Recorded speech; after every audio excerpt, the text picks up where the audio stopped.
Chairman union council افضل پور شکیل احمد جلال کی رہائش گاہ پر مسلم ہینڈ اور کمیونٹی کے درمیان صاف پانی کی افادیت پر اہم میٹنگ ہوئی، جس میں مسلم ہینڈز کے نمائندے سید محمود الحسن نے فلٹریشن پلانٹ کے فنکشن کے متعلق شرکا میٹنگ کو بریف کیا۔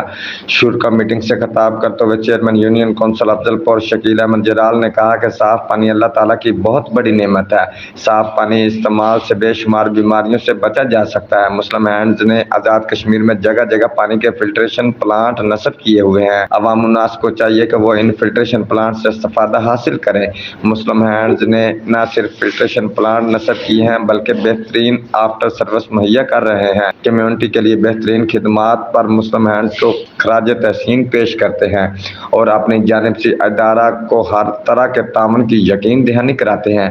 میٹنگ میں Naseer Ahmed retired head master, Chaudhry Azam Zafar sahib, Mirza Muhammad Sajid, Muhammad Shafiq Qabar, doctor Chaudhry Saleem, Chaudhry Nisar Ahmed, Mirza Najabat Jalal, Chaudhry master Tariq sahib, Muhammad جمیل صاحب و دیگر نے شرکت کی۔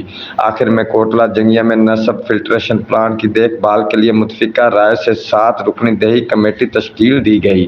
Report Raja Akram Shaheen, bureau chief, Geo express news, Mirpur Azad Kashmir.